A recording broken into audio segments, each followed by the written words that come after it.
વાવ-થરાદમાં toll plaza પર અકસ્માત સર્જાયો। અહીં આઈસર ટોલ પ્લાઝાના પિલ્લર સાથે અથડાયું। રાજસ્થાન તરફથી આ આઈસર ટ્રક આવી રહ્યું હતું। ભારતમાલા હાઈવે પર અકસ્માત સર્જાયો છે, જ્યાં ઇજાગ્રસ્ત ટ્રક ચાલકને સારવાર માટે ખસેડવામાં આવ્યો। આ સમગ્ર ઘટના અહીંના સીસીટીવી કેમેરામાં કેદ થઈ જેના દ્રશ્યો સામે આવ્યા છે। ટોલ પ્લાઝા પર અકસ્માતનો આ બનાવ સામે આવ્યો છે, જેમાં ઇજાગ્રસ્ત ટ્રક ચાલકને સારવાર હેઠળ ખસેડવામાં આવ્યો છે। જે રીતે જોઈ શકાય છે કે આ આઈસર ટ્રક બેકાબુ બનતા અહીં ટોલ પ્લાઝાના પિલ્લર સાથે અથડાયું હતું, જેમાં ટ્રક ચાલકને ઈજાઓ પહોંચી હતી, જેને સારવાર અર્થે ખસેડવામાં આવ્યો છે।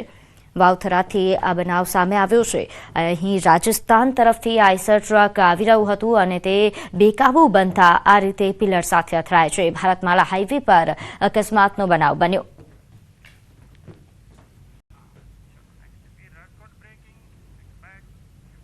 રાજકોટમાં સગા ભાઈઓ વચ્ચે લોહિયાળ ધીંગાણું થયું। નશાની હાલતમાં નાના ભાઈ પર હુમલો કર્યો।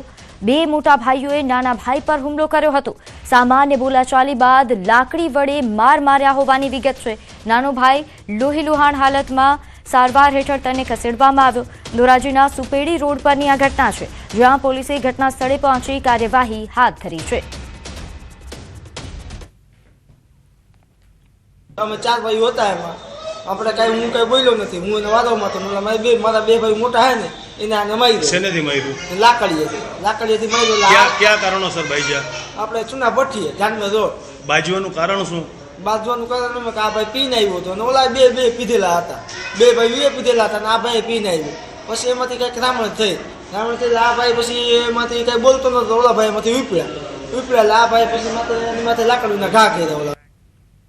તો આગળ વાત કરીએ જામનગરમાં વાડીમાં વીએચપી અને બજરંગ દળ ત્રાટક્યું। ધર્મ પરિવર્તન થતા હોવાની આશંકાના કારણે તેઓ અહીં પહોંચ્યા હતા। પીપળીવાડી વિસ્તારમાં ધર્મ પરિવર્તન થતા હોવાની આશંકા હતી, જેના કારણે કેટલાક લોકોની શંકાસ્પદ ભૂમિકાને લઈને વિશ્વ હિન્દુ પરિષદ તેમજ બજરંગ દળના કાર્યકર્તાઓ પહોંચ્યા। ધાર્મિક કાર્યક્રમમાં બજરંગ દળના કાર્યકર્તાઓ પહોંચતા કેટલાક લોકો ભાગી ગયા હતા। ઘટનાની જાણ થતાં જ પોલીસનો કાફલો ઘટના સ્થળે પહોંચ્યો। લોકોને અહીં પોલીસ સ્ટેશન લઈ જવામાં આવ્યા। લોકોના નિવેદન નોંધીને વધુ કાર્યવાહી પણ હાથ ધરાઈ।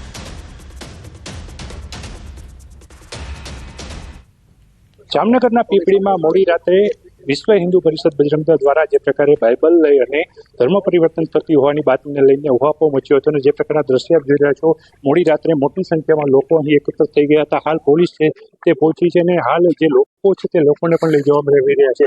જે પ્રકારની વાત કરવામાં આવે, હાલ જે પ્રકારે ધર્મ પરિવર્તનની જે નાતાલની રાત્રિએ જ કાર્યવાહી થતી હતી, ત્યારે જ વિશ્વ હિન્દુ પરિષદ બજરંગ દળના કાર્યકર્તાઓ ત્રાટક્યા હતા અને જે પ્રકારે તેમની પાસેથી જે અલગ અલગ જે લોકો છે તે લોકો કંઈક ધર્મ પરિવર્તન કરતા હોવાની બાતમી હતી, તેને લઈને રેડ પાડવામાં આવી હતી। ત્યારે વિશ્વ હિન્દુ પરિષદ બજરંગ દળ ત્રાટકતા હાલ પોલીસ આવી છે અને તમામ લોકોને કોર્ડન કરીને લઈ જઈ રહી છે। કિંજલ કાસરિયા, એટીએન ગુજરાતી, જામનગર। તો દાહોદમાં ઉત્તરાયણ પહેલા મોતનો સામાન ઝડપાયો છે। પ્રતિબંધિત ચાઇનીઝ દોરી પકડાઈ। ચાઇનીઝ દોરી તુક્કલ ઝડપાયા। ચાઇનીઝ દોરી વેચનાર વેપારીને પણ ઝડપી પાડવામાં આવ્યો છે। એસઓજી પોલીસે સપાટો બોલાવતા સંજેલી ખાતે મોબાઈલની દુકાનમાં ગેરકાયદેસર રીતે પ્રતિબંધિત ચાઇનીઝ દોરી વેચનાર વેપારીને પોલીસે ઝડપી પાડ્યો। પેટ્રોલિંગ દરમિયાન મળેલ ખાનગી બાતમીના આધારે પોલીસે આ કાર્યવાહી કરી હતી। પોલીસે વેપારી જોડેને કુલ 150 નંગ ચાઇનીઝ દોરીના ફિરકા સાથે 490 ચાઇનીઝ તુક્કલ ઝડપી પાડ્યા। તો વધુ વિગત સાથે મારી સાથે સંવાદદાતા સૌરભ જોડાઈ ગયા છે। સૌરભ, ઉત્તરાયણ પહેલા જ મોતનો સામાન દાહોદથી ઝડપાયો છે, કેવા પ્રકારની કાર્યવાહી? બિલકુલ કહી શકાય કે અત્યારે દાહોદ પોલીસ જે છે તે ચાઇનીઝ દોરીને લઈને બહુ સ્ટ્રિક્ટ બની છે, કારણ કે અગાઉ પણ જે થોડા દિવસ અગાઉ ચાઇનીઝ દોરીને લઈને એક યુવકનું ગળું કપાયું હતું અને તેને લઈને યુવક પણ ગંભીર ઇજાગ્રસ્ત થયો હતો। ત્યારે તમામ પ્રકારની હાલ પોલીસ દ્વારા કાર્યવાહી હાથ ધરવામાં આવી છે। હાલ જે એસઓજી પોલીસ દ્વારા પેટ્રોલિંગ દરમિયાન મળેલ ખાનગી બાતમીના આધારે એક કાર્યવાહી કરવામાં આવી હતી, જેમાં સંજેલી ખાતે એક મોબાઈલની દુકાનમાં 150 ચાઇનીઝ દોરીના ફિરકા તેમજ 490 ચાઇનીઝ તુકલક મળી આવ્યું હતું અને કુલ પોલીસે અન્ય 89,700 રૂપિયાના મુદ્દામાલ સાથે જે વેપારી છે તેની અટકાયત કરવામાં આવી હતી અને હાલ તેના વિરુદ્ધ કાર્યવાહી હાથ ધરવામાં આવી છે। જી આભાર માહિતી આપવા બદલ। તો ઉત્તરાયણ પહેલા પ્રતિબંધિત ચાઇનીઝ દોરીનો જથ્થો ઝડપાયો છે। માલવણ સુરેન્દ્રનગર રોડ પરથી આ ગેરકાયદેસર ચાઇનીઝ દોરીનો જથ્થો ઝડપાયો। તેની સાથે એક શખ્સ પણ ઝડપાયો છે। એસઓજીએ બાતમીના આધારે કાર્યવાહી કરી।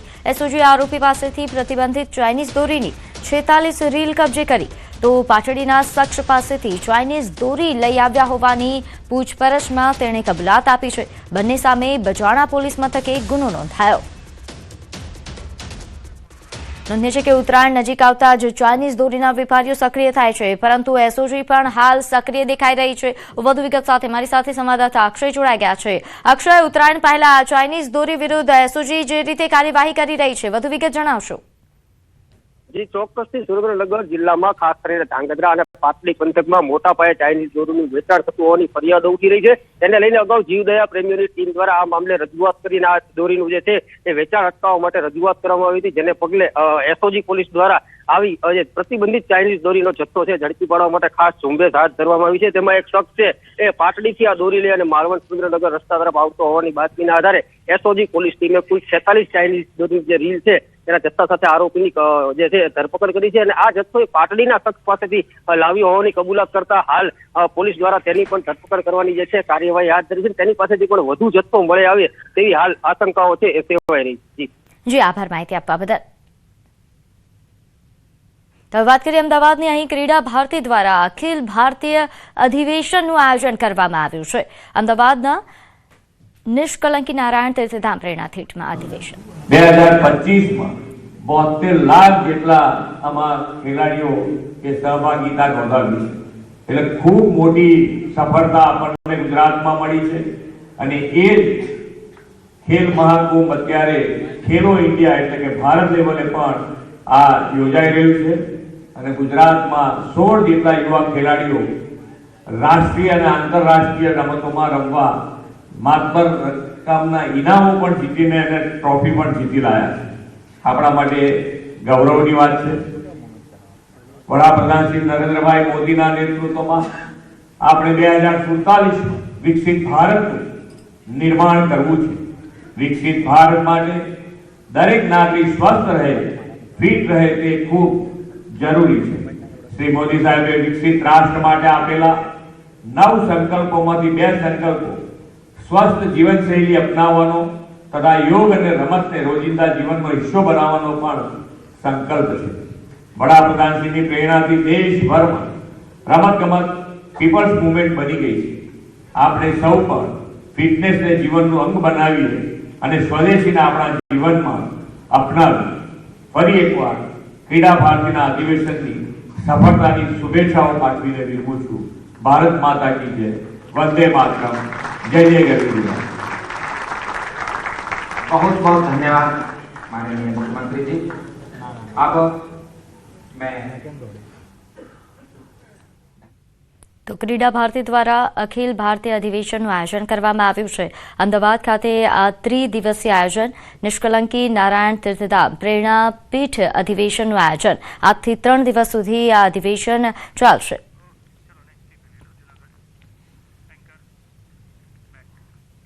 આગળ વાત કરીએ જૂનાગઢના ગ્રામ્ય પંથકમાં ફરી દીપડાનો આતંક સામે આવ્યો છે.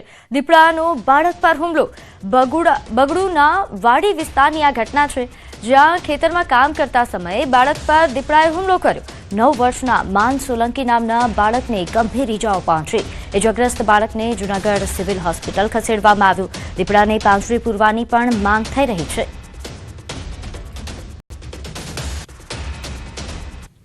હું ને મારો છોકરો ખેતર હતા ને દીપડાએ હુમલો કર્યો ને.